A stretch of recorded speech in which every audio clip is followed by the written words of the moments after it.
Welcome back to another video, all you hardworking men and women. Guys, it's time to clock in. I mean, read the disclaimer down below. But guys, I mean, we had two phenomenal setups today. I hope you guys took them. The first one was LNAI. Took that for a nice small win of $465. AIFF, $1,296 win. Sitting at the day a little over $1,600 in total profits today. Comment down below. Let me know if you guys were red or green. And I live traded with my brand new one-on-one student today, and she crushed it, man. She killed it. She executed both of those trades, caught 10% on both of them. Like, dude, I couldn't have asked for a better day. If you're brand new to the channel, you don't know who the hell I am, man, whew, shout out to you for clicking on this video. Let me tell you what the hell I've been up to for the past 15 months. Over the past 15 months, what you see on your screen right here is a customized dashboard that I created. You can see right here that I've backtested over 3,372 trades. And up here, I track over 15 different variables to see what has a true direct correlation to win rate and how far these stocks run. Because three things. Number one, when I trade, I don't want to gamble. I want cold, hard facts. So I went through the past 15 months and made sure I tracked every single breakout. I didn't cherry pick this shit, guys. I went through and I tracked all the winners. I tracked all the losers. I tracked how much I could have got on the trade. I also tracked how much I would have drawn down on the trade. And I did that so I could find the best place to take profit and the best place to put my stop loss as well. And after tracking over 3,372 trades, not only do I know the best place to put my take profit and my stop loss, I've also found 6 setups that have over a 70% win rate. And the 2 setups that I traded today, I like to call the green light special breakout. And over the past 78 of these trades, 58 of these bad boys have run for at least 15% with a 74% win rate. And I got the receipts to back it up. If you're watching this channel, guys, and you have over $10,000 plus in your portfolio, guys, you guys are missing out. You should 100% be trading this setup because you guys would be crushing it if you just stop trading everything else and you just focus on this one setup. So let's dive into it right here, guys. And if you guys want to work with me one-on-one, like my new one-on-one student, you want to live trade with me 5 times per week, you want to get one-on-one sessions with me so I can show you how to set up Webull, I can show you how to execute, and I can go over all of the strategies that actually work with the receipts to back it up. Click the link down below, book a call with me, and I'll see if we're a good fit. Now, the very first trade that I took today is going to be LNAI, so let's go ahead and pull that bad boy up. So for LNAI, when I was on my live trading session with my one-on-one student, as soon as we hopped on at 9 a.m., this stock started to pop. So we get 2 big pops on the 5-minute time frame. For me, I'm a momentum trader. I don't take any of these breakouts until I get at least 1 red candle on the 5-minute time frame, which is what we get. Right here, this 5-minute candle closes above my breakout level at 93 cents, and that gives me a confirmation that this is a breakout. Not that I'm going to take the trade, but it does give me confirmation that this is a breakout, and I'm going to put it on my tracker. Now, one of the many things that I look for is going to be what is the 1-minute time frame doing while this stock is breaking out? Because what we want is a multi-time frame analysis. You want people not only on the 5-minute time frame seeing green, you also want all of the people who are trading on the 1 minute, you also want them to see green as well.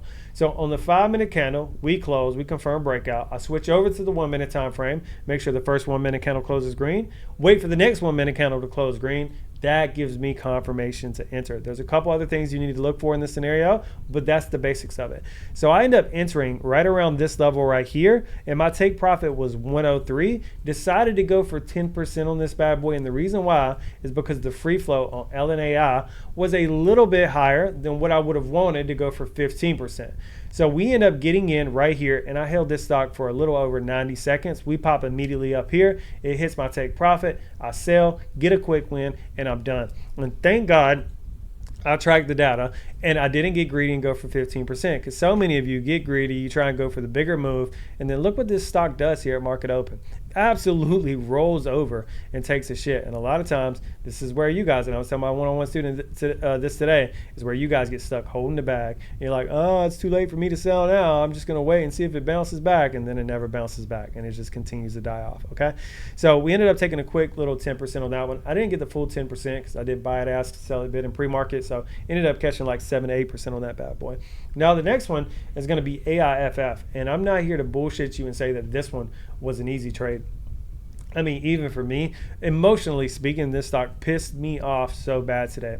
So AIFF, this stock starts to pop at 750. We get the pullback at 755. So I have this breakout level set for all of pre-market with an alert set at that level. Right here at market open, we start to pop above that level, and the 5-minute candle closes above the breakout level. So right here, I'm watching it at 9:35 right after market open, all right? So now I zoom into the 1-minute time frame, and I make sure the 1-minute candles are trending green. The 1-minute candles are trending green. The next 1-minute candle closes green. So I enter a little bit higher. I think I entered right here at around like 240-ish, right here around this level where the next 1-minute candle closed. Now, for me, this next 5-minute candle ends up closing green, which is a really good sign. That actually increases my win rate. So for me, I know I got a really good chance of getting at least 10% on this bad boy. I could get aggressive and go for 15%, but again, the free float was just a little bit higher than what I wanted it to be. So I decided to go for a 10% win, which put my take profit at 268. Now, unfortunately, what happens is this stock starts to pull back. Don't get me wrong. I love it when it goes straight to take profit. I'm just like you guys. This bad boy pulls back. It tests my patience, and then it curls, and then I'm like, oh, yeah, we're going to hit take profit. And then boom, and then we knife down right here on this red candle. My stop loss was a 17% stop loss. And again, the reason why I tracked all of these damn trades is to know where is the best place to put my fucking stop loss. So I knew in this scenario, the best place to have my stop loss was going to be a 17% stop loss, which put my stop loss all the way down here at 203. Guys, look how close we got to 203 and we bounced. This thing wicked down all the way to 206, which kicked a lot of people out, and then we immediately bounced. We chopped sideways for a while, and then take a look at this bad boy. It ends up grinding, and then finally we hit the 268 take profit right here at 150. My one-on-one student held on to it. She was able to take profits as well. So in these scenarios, guys, where we get a pretty clean breakout, like, don't get it twisted. You're still going to see some volatility. You're still going to get the knife downs and the wick downs, and you got to stick to your plan. And I was telling my one-on-one student this today is like, whenever I get into a trade and I have my take profit and my stop loss set, I'm fucking done. I've executed. I've already executed the strategy, which was the hard part. The only way I can fuck this up is by moving stuff around. So to give you an example, a lot of times what you guys do, you'll get into the stock like right here. It'll chop sideways. You get your emotions involved. It starts to curl up and you're like, oh, yeah. And then it knifes down and you get absolutely pissed. And you're like, what the fuck?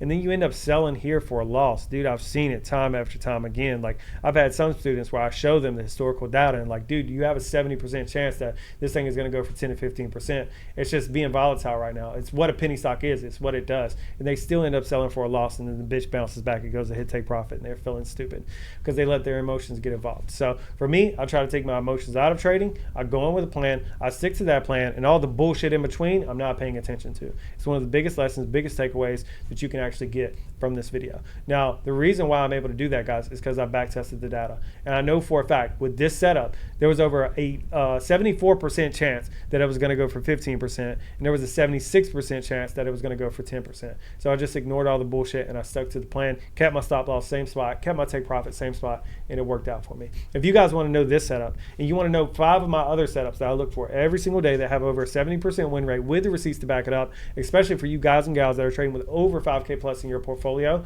I would love to train you one-on-one. Guys, click that link down below, book a call with me. I'll see if we're a good fit. We'll have a good chat. And with that being said, guys, I'll see you in the next video. Deuces.